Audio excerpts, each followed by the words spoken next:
estar aqui. Temos acompanhado, Maurinho, a Adna Jovem nesse desafio deste ano, do segundo culto. E é muito bom estar aqui com vocês. Eu só estou me perguntando, Maurinho, qual que é o problema com essas duas sessões aqui? Porque assim, eu sou meio míope, sabe, gente? Eu não consigo ver vocês aí atrás.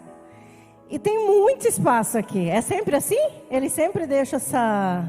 A gente vai ter que bolar uma tática, Maurinho. Acho que vamos começar a bolar um negócio, a gente fecha a ala de lá, para trazer o povo mais para cá. Porque, vou falar para vocês, a única coisa que não está boa aqui é que eu não consigo enxergar vocês direito, sabe? Porque para um míope, vocês estão lançando um desafio muito grande. Eu sei que está lá atrás. Eu queria entender porque que a Sara parou de estar... A palavra dela e foi para lá no último banco. Me explica isso, Sara. Vem cá para frente, mulher, pelo amor de Deus. Você está entendendo? Aí, eu vi também, acho que eu vi o Miguel lá por trás. Não sei por onde. Ali o Miguel, vem para cá para frente, menino. O que tu está fazendo aí atrás? Me diz. Eu estou só pegando os que eu conheço. Você dê sorte se eu não sei seu nome. Tisa, você também. Você trata de me ajudar aqui, vim aqui para frente. Entendeu? Não, você está no meio, mas eu venho mais para frente, amiga. Vem ajudar, vem cooperar. Eu vou começar a olhar e saber os que eu sei o nome. E Gabriel, você também não vai para trás não. Volta, meu filho, volta. Não vai para aí não. Tá começando a ficar um pouquinho mais interessante. Edu, gostei. Já levantou antes de eu falar. Aí foi de rocha. Antes de eu falar, já chegou aqui. Você deu sorte se eu não chamei seu nome, que eu não sei, sabe? Eu não esqueci, não estou enxergando. Deu uma melhorada, mas nós vamos bolar um negócio, Maurinho. Vamos bolar um esquema para esse pessoal ficar mais aqui. Porque não, gente, não tem condição. Eu estou aqui apertando o zoinho para tentar ver vocês lá atrás. Não estou enxergando, não. O negócio não está certo, não. Dani também. Pode vir, vi agora. Vem. Aí, tá melhorando. Estou falando que esse negócio ia melhorar. Não, gente, tem condição não. A gente não morde aqui da frente, não. Eu gosto de ficar vendo vocês riem para mim dar apoio. Agora já sabem, né? Vocês estão aqui, sabe aquela galera assim, é para apoio, tá? Dá aleluia, glória a Deus, levanta a mãozinha, amém? Aí assim, se levantar sem eu pedir, no céu conta mais pontos. Se eu precisar falar assim, agora é hora da glória, aí perde, você tá entendendo? É só para dar apoio psicológico mesmo para a irmã aqui, entendeu? Porque tem que falar sem pedir, né, Maurinho? Porque sem... Domingo que vem eu vou ficar aqui só para ver, Maurinho, quem que vem aqui para frente, você tá entendendo? Porque hoje já vieram para dar apoio moral, mas assim, né, tem que ser espontâneo. Acho que o único que eu não falei, Edu, você tá ganhando o ponto da espontaneidade. Para você, o ponto da espontaneidade está aí, valeu, levantou assim, já foi parceiro. E aí você que ficou aí para trás que eu não te chamei, quem sabe até domingo que vem eu sei seu nome, ou eu te enxergue melhor. E aí eu trago você para cá também, né? Porque vou pensar, Maurinho, vamos ter que pensar um negócio, que esse povo não pode ficar lá escondido não, gente, pelo amor de Deus. E aí, faz tempo que desde que vocês começaram, eu falo nós, porque eu me sinto parte disso ainda, que nós começamos esse desafio de estar aqui com vocês, com a igreja do Senhor neste segundo culto. Isso alegrou muito meu coração. Para vocês que não me conhecem, ou para vocês que não sabem, essa galera nos aguentou por alguns anos. Eles nos aguentaram como líder de jovens por algum tempinho aqui, sabe, Maurinho? A sorte deles é que tinha meu marido assim, é o mais camarada da turma, eles sabem. A Kelly é a mais complicada de lidar, mas eles acostumaram, sabe assim, com o tempo acostuma, Deus foi dando graça para eles e para mim. Entendeu? E a gente passou um tempinho com vocês. E por isso que eu falo que eu me sinto parte ainda. É aquele negócio que não sai da gente, né, Ursinho? Você fica aí, você vai... Mas eu louvo a Deus por ver, como já foi dito aqui, Deus já operando, Deus fazendo, o Espírito do Senhor movendo através da Adna Jovem para toda essa igreja. Através da Adna Jovem para todo o corpo de Cristo. É muito lindo ver vocês, Adna Jovem, serem usados. Eu falei no primeiro culto que eu fico muito feliz quando eu chego e eu vejo, eu não sei o nome dessa bênção desse menino. Como é seu nome, querido? Leonardo. Quando eu vi o Leonardo aí, gente, isso me deixa, Maurinho, eu fico doida com um negócio desse. Porque isso são coisas que Deus faz como é lindo ver esse menino. E ele está servindo desde o primeiro culto, tá? Sei que só chegou agora, só para te contar. Ele está ali naquela posição, servindo desde o primeiro culto. E aí você contou o testemunho da sua filha, que de fato é uma bênção, ela é peculiar. A Xará que o diga, né? A mãe, não sei onde que está a Xará por aí, mas ali está lá atrás, está cuidando tá cuidando da trupe aí. A Xará que o diga o quanto ela é peculiar. Eu fui no aniversário da Ana Helena e estava conversando com ela lá. E é uma bênção. E isso a gente tem visto, esse mover de Deus. E o Maurinho falou uma coisa aqui que eu gostei muito. Ele falou, a gente não é uma igreja coach. E a gente não é mesmo. A gente é o corpo de Cristo movido pelo poder de Deus. A gente é o corpo de Cristo movido por o que Deus quer fazer, primeiro em nós e depois através de nós. Até que alcance outras vidas, até que alcance outra dimensão. Mas no meio de tudo que foi falado aqui, quando a gente fala sobre o mover de Deus, quando a gente fala sobre estar voltado para o que Deus está fazendo, e Deus já tem feito, mas nós sabemos, eu sei e você sabe também, que há muito mais que pode ser feito, há muito mais que pode ser liberado, há muito mais que pode ser alcançado, há mais vidas, há mais transformação, há mais água para fluir deste altar. Mas aí a gente fala, e o que fazemos para que esse mais de Deus venha? E de verdade, a gente, como bons cristãos que a gente faz bastante coisa. A gente, por exemplo, vocês estão aqui. Por exemplo, vocês saíram lá do cantinho que vocês escolheram e vieram aqui, porque a amiga parceira de vocês fez isso. Mas a gente às vezes começa fazer, Maurinho, porque a gente sabe que Deus, a Bíblia fala que Ele faz infinitamente mais. E fala que a nossa mente não consegue compreender a altura, a profundidade do que é a vontade dEle. E aí a gente fala, não, eu quero mais de Deus, eu quero viver mais de Deus, eu quero experimentar esse mais de Deus. E o que de fato precisamos fazer para experimentar isso de Deus?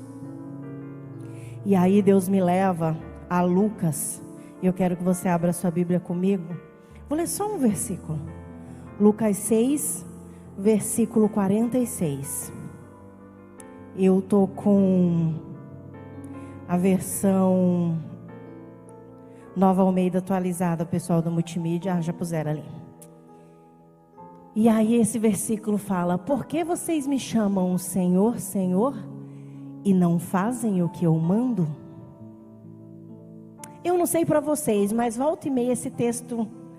Faltou Silvinha aqui, né? Porque na minha época a Silvia falava, hoje Deus veio com os 2 pés no nosso peito. Cadê? Não vi Silvia aqui hoje aqui. Volta e meia Deus vem, né, Tirza? Com esse... Porque quando Jesus falou isso aqui, quando Jesus fala, Ele está falando para a cultura judaica, Ele está falando para quem conhece Ele mais. Ele está falando para as pessoas que estão ali seguindo Ele. Ele está falando para as pessoas que estão ali ouvindo o que Ele está ministrando. E Ele fala como? E aí eu vou mudar o português só para você conseguir visualizar isso. É como se Ele virasse e falasse: Kelly, como você ousa dizer que eu sou o Senhor da sua vida, se você não faz aquilo que eu te mando fazer? E talvez você fale assim: não, Kelly, às vezes acontece isso com outras pessoas, não comigo. Eu sou uma pessoa muito obediente.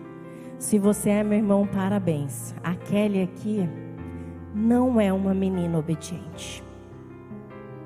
A verdade é que a Kelly não é por si só uma menina obediente. Na verdade, desde pequenininha, a Kelly foi instigada a não obedecer.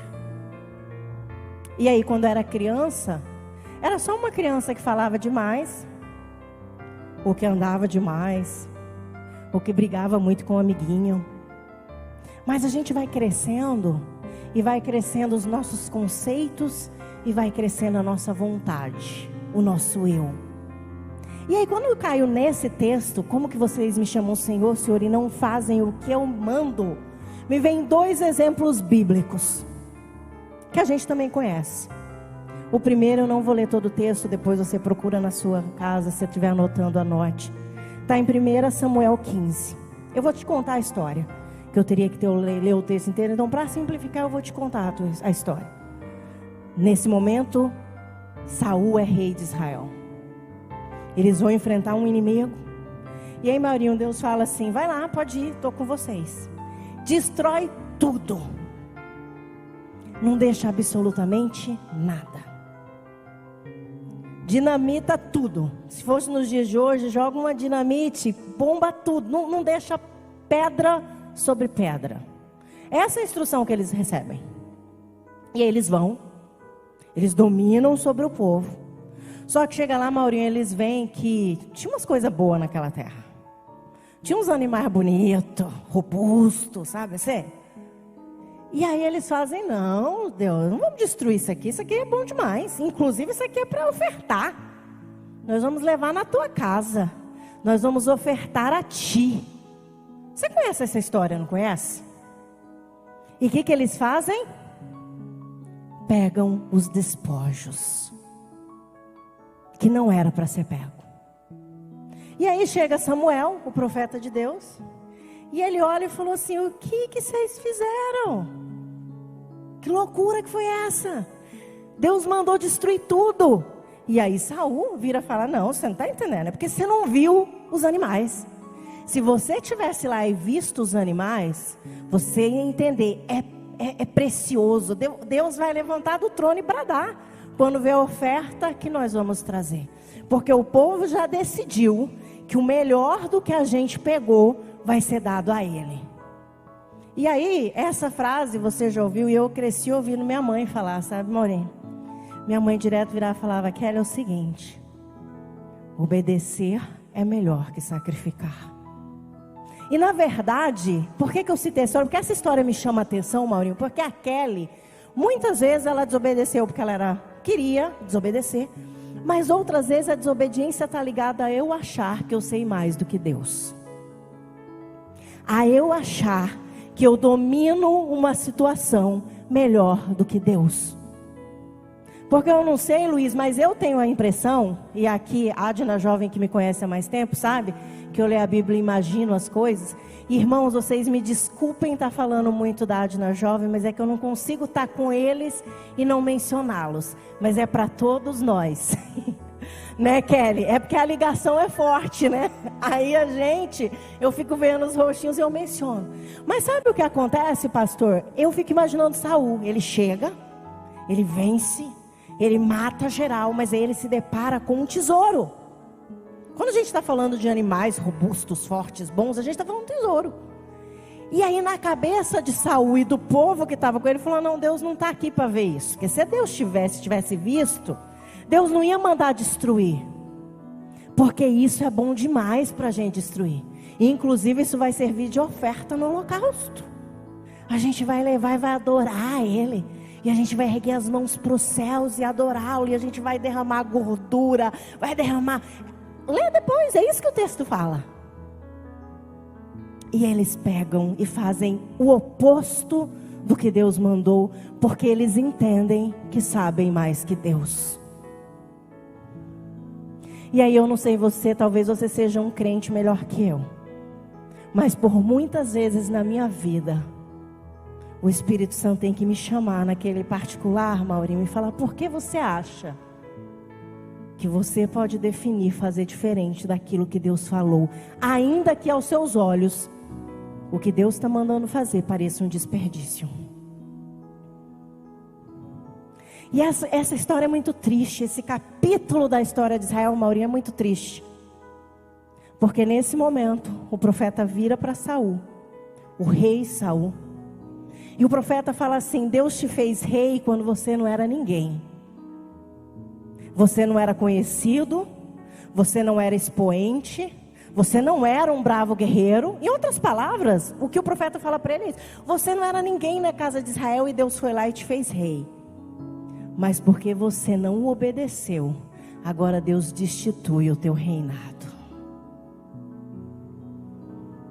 E ali Deus destitui Saul do trono.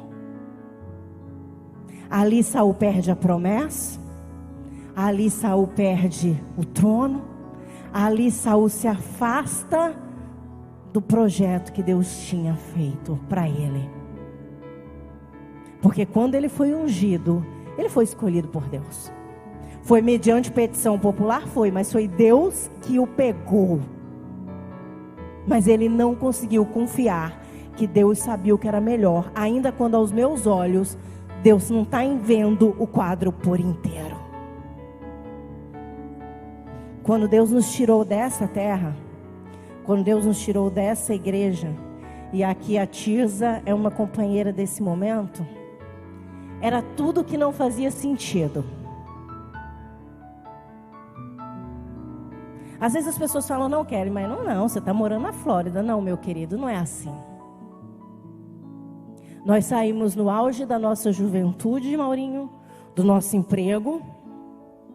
Quando a gente ganhava salários que muitos dos que estão aqui, de vocês, estão lutando para chegar. A gente estava ajudando, trabalhando aqui na obra de Deus. E aí Deus fala, deixa tudo e vai. E eu confesso para você, Maurinho, que nos primeiros 6 meses de Estados Unidos, nós quase fizemos nossa mala umas 3 vezes.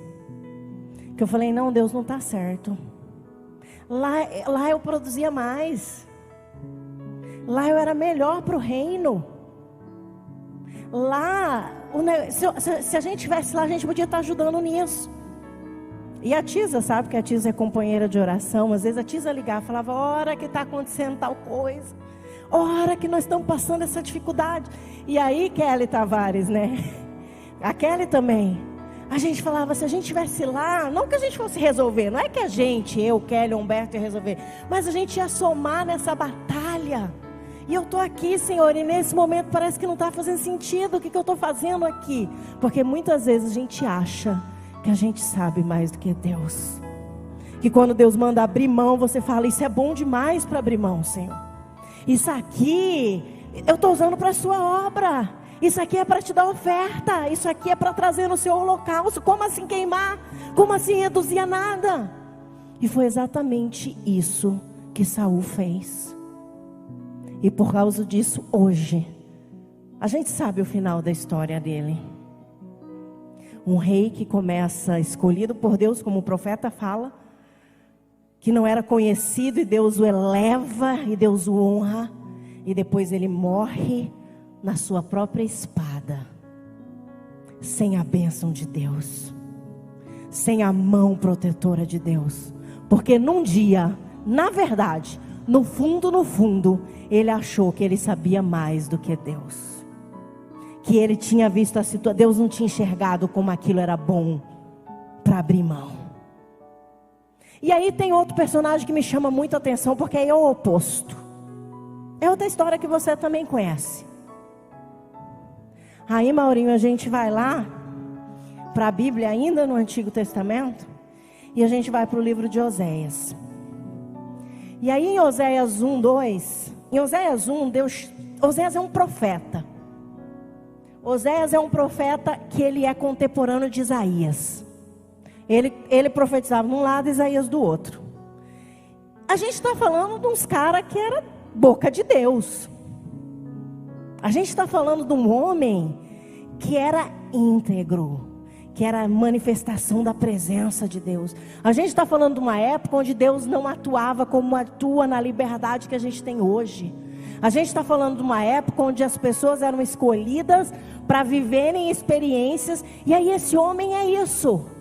Esse homem é um homem de Deus. É o profeta da nação. É aquele que foi escolhido para fazer Deus conhecido, para levar o povo à vontade de Deus. E aí Deus chama para ele e fala, Zé, é o seguinte, tem um negócio para você. Tem uma missão. Até imagina essa conversa. Aí Deus fala, esse povo está precisando mais do que ouvir. Falar não está sendo suficiente, Oséias. Eles precisam ver. A gente está precisando tirar do campo da palavra e trazer para um exemplo vivo. E aí eu tenho um plano, e eu preciso de você para esse plano. Depois você lê lá, Oséias 1, Oséias 2. E aí ele fala, eu preciso que você vá e se case com uma prostituta. Com uma das prostitutas que está aí. Eu não sei você, Maurinho, mas para mim é uma loucura. Se eu sou Zé, falar, não, Deus, eu estou te servindo. Eu estou sendo bom menino. Como que é? Eu estou sendo bom moço. Eu fiz tudo certinho até agora. Eu cumpri todos os protocolos. Eu estou te buscando. Como assim casar com uma prostituta? Como assim casar com alguém que é a escória da sociedade? E se hoje a gente fala em prostituição e já é um termo pesado, quando a gente fala na nação israelita, uma prostituta dentro da nação israelita, isso era muito pior. E aí Deus descortina esse plano e Deus fala, eu quero que você vá lá, pega essa mulher, casa com ela e dá a ela uma vida digna. E eu amo que depois vocês leiam Oséias 1, 2, que começa assim, e Oséias foi. Ele não perguntou, ele não falou, beleza Senhor, mas assim, é a prostituta, mas assim, como que vai ser, a gente vai... Não, Deus fala, Deus descortina um plano que não faz o menor sentido. Porque eu não sei para você, porque se eu sou profeta, a última coisa que eu espero é que eu vou casar com a prostituta. Os meninos solteiros aqui, que estão aqui, né? Você fala, não Deus, estou fiel, estou aqui orando, jejuando, dou na hora power, estou aqui no culto, estou fazendo louvor. Como assim? Não, porque ele conhecia, e ele sabia que Deus tinha um plano maior, e ele sabia que a vida dele, Deus era Senhor. Se Deus tivesse mandado casar com a princesa, ele casaria. Deus mandou casar com a prostituta, é com ela que eu vou casar, porque ele é Senhor, porque ele manda e eu obedeço. E foi isso que Oséias fez. Oséias, em toda a sua integridade, em todo o seu relacionamento com Deus, vai lá, escolhe essa prostituta, casa-se com ela. Deus dá filhos a eles. Não só dá filho, Deus dá o nome de cada filho. A história é longa, mas depois você lê. Cada filho que ia nascendo era uma revelação do que Deus iria fazer. E Deus falou, esse você vai chamar assim, porque é isso que eu vou fazer. O próximo é assado, porque é assim que eu vou fazer. E Deus começa a mover. Essa mulher volta para a prostituição. Deus fala agora, da primeira vez você casou, Oséias. Agora você não vai casar, você vai lá e vai comprar ela. Agora você vai pegar toda a sua economia, tudo que você está juntando, e você vai lá e paga. Eu quero que você compre ela. Você pague um preço por ela. Você invista tudo que você tem nela. E mais uma vez, Oséias vai. Sem questionar. Apenas entendendo que Ele é o Senhor. E essa história termina lindamente. Porque essa história, na verdade, mostra para mim e para você o que foi dito aqui hoje pela Sara. Do amor incondicional de Deus. Oséias, o que parece um fardo, e de verdade, quando você está em Deus, Maurinho, você consegue ver coisa que naturalmente a gente não vê. Eu não consigo ver Oséias triste por causa disso. Eu consigo ver Oséias dizendo, Deus, que bom que a minha família pode refletir a tua natureza. Pode refletir para a humanidade o teu amor. Pode refletir para a humanidade o teu perdão. Pode refletir para a humanidade a tua misericórdia. Pode mostrar para a humanidade que você pega quem está morto e ressuscita. Você pega quem estava em pecado e você põe em santidade. Você pega quem não tinha um destino e você dá um futuro e você dá uma família. Oséias começa a mostrar, não só falar. Ele começa com a vida dele ser um testemunho do que Deus pode fazer quando você se rende ao senhorio do Mestre. É para isso que temos sido chamados, queridos. Cantar aqui, é uma delícia. Tocar a guitarra, né, ursinho? É uma delícia. Tocar o teclado, meu cunhado. Para quem não sabe, meu cunhado também está solteiro, viu, gente? Mas para chegar ali tem um crivo.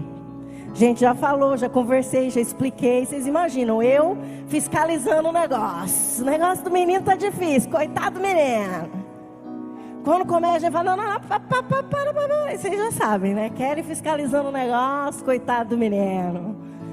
Mas ele, um jovem, né? Porque a gente está falando de um jovem, ele se casou. Um jovem que resolve não só falar de Deus, mas que ele resolve se sacrificar para que Deus resplandeça através dele e da família dele, da vida dele. Eu não sei se você consegue entender o paralelo dessas duas histórias.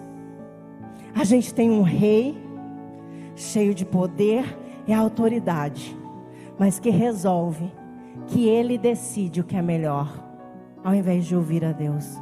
E a gente tem um menino que entende que ainda que não faça o menor sentido, e ainda que contrarie o vai dar tudo certo que eu imaginei, ainda que o casamento não seja mais os dos sonhos, eu sonhei tanto, Senhor, casar com a princesa e a prostituta. Mas ele entende que em Deus, no Senhor da vida dele, vai dar tudo certo. No Senhor da vida dele, as coisas acontecem. E esse tem sido, querido, o meu desafio. Obedecê-lo. Porque em geral, quando ele nos pede, não faz sentido. Porque se fizesse sentido, não era Deus fazendo. Se Deus tem te chamado para alguma coisa, meu irmão, se Deus tem te impelido a fazer alguma coisa no seu trabalho, na sua empresa, nos seus negócios, e às vezes você se acha incapaz, deixa eu te falar, você é. Mas se Ele falou, se renda ao senhorio. Se Deus tem te chamado, minha irmã, para fazer alguma atividade, ou para se render, ou para, ainda que não faça sentido que você fale, não é para mim. Se foi Ele que disse, se renda ao senhorio. Porque ser alcançado, ser redimido, implica que agora pertencemos a Ele. Implica que agora Ele não é só mais meu Deus, Ele é o Senhor da minha vida. E Ele me leva, me conduz. Ele fala, eu obedeço, eu executo tudo segundo a vontade dEle. E eu citei duas histórias do Antigo Testamento, mas tem uma coisa no Novo Testamento que também me chama a atenção, Maureen. Jesus passa, Jesus faz milagres, a gente sabe o ministério de Jesus. Jesus morre, Jesus ressuscita. E quando Jesus ressuscitou, eu não sei se vocês conseguem imaginar o que é Jesus ressuscitado. Eu não sei, eu fico doida de eu pensar. Porque eu estava lá, eu vi a cruz, eu vi... Para os que viveram isso, eu não sei se você já imaginou isso. A pessoa estava lá, subiu na cruz, morreu, caiu, tirou. Aí, né? Só sexta, o domingo chega. Quando o domingo chega, ele aparece. Falei, aí, beleza? Falei que eu ia voltar. Eu tinha dito que eu ia voltar. Estou aqui. Todos maravilhados, todos. E Paulo fala depois, acho que em Coríntios, não esqueci de olhar o versículo. Deu tempo, Maurinho, você pegou de... Mas Paulo fala depois que ele foi visto por mais de 500 pessoas. Paulo fala, mais de 500 pessoas testificaram, viram, ouviram o Cristo ressurreto. Estiveram com o Cristo ressurreto. Mais de 500 pessoas tiveram acesso ao Cristo que carregava os sinais nas mãos e no lado, para provar que ele tinha morrido, mas que ele ressuscitou, e que o véu estava rasgado, e que agora o acesso estava livre, e ele iria para o Pai preparar um lugar, mas ele voltaria. Mais de 500 pessoas tiveram contato nos 40 dias que aqui na terra ele ficou. Não foi um momento, não foi uma horinha, foram 40 dias. ministrando, se mostrando, falando que o reino de Deus era real, falando que havia um propósito, falando que o Pai tinha uma missão, Maurinho, falando que chegou o momento da igreja, sabe, da igreja movimentar a terra. Foram 40, a Bíblia não registra o que foram esses 40 dias, não teria como registrar o que é o Cristo ressurreto, 40 dias andando na terra e ministrando. A gente não tem como imaginar o que é isso. E aí mais de 500 pessoas tiveram acesso a essa manifestação visível e tocável da glória de Deus. Quando ele vira para Tomé e fala: toca aqui, vê. A chance de tocar na glória de Deus manifesta de forma incontestável na terra. E aí, dessas 500 pessoas, enquanto ele ministra, enquanto ele fala do reino de Deus que está se instaurando, da igreja que nasce a partir dali, ele também dá um comando. Ele fala: eu vou subir, e vocês vão ficar esperando serem revestidos de poder, para que a partir daí vocês vão e façam tudo isso que eu estou falando. Maurinho, só 120 estavam naquele cenáculo esperando. Só 120 se dispuseram a obedecer a ordem de esperar. E aí é outra ordem que é difícil obedecer, né, Maurinho? Quando Deus fala: calma aí, ainda não é o momento, mas fica aqui, fica unânime aqui, fica aqui orando, que vai chegar um momento que eu vou me manifestar. Paulo fala que 500 pessoas ouviram disso. E aí eu fazendo uma conta básica de 500 pessoas testemunharam, viram, estiveram lá. Então a gente pode colocar por baixo que pelo menos umas 1.500, 2.000 pessoas souberam do feito. Porque se eu sei de um negócio desse, menino, eu tô você não sabe o que está acontecendo. Eu estou espalhando. Você imagina, sabe aquele homem que foi crucificado?